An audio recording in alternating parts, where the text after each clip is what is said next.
Hi மச்சேஸ், இது Daimler Tamil. நிறையவே சிங்கப்பூரில் எப்படி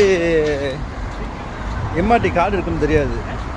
அந்த கார்டு எங்கே வாங்கணும், அதுக்கு எப்படி ரீசார்ஜ் பண்ணணும் அப்படிங்கிற விஷயத்தை வந்து இந்த வீடியோ நான் சொல்கிறேன். கவனமாக இருப்பாங்க.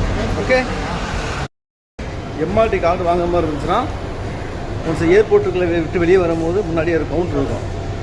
$15 கொடுத்தீங்கன்னா $10 உங்களுக்கு பேலன்ஸ் ஏறும். $5 உங்களுக்கு சர்வீஸ் சார்ஜ்.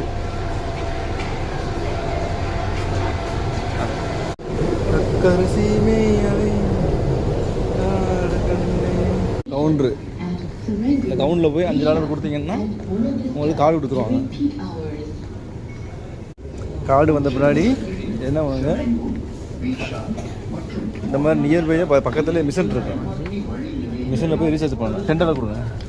$10 ஏன் ரீசார்ஜுக்கு கார்டை இந்த இடத்துல வைக்கணும். கார்டை இந்த இடத்துல வச்சுட்டு டெபாசிட் கொடுத்தோம்னா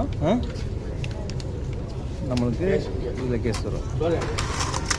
உள்ளே போயிட்டீங்கன்னா உங்களுக்கு டெபாசிட் ஆகிடும். Okay, $10 confirm.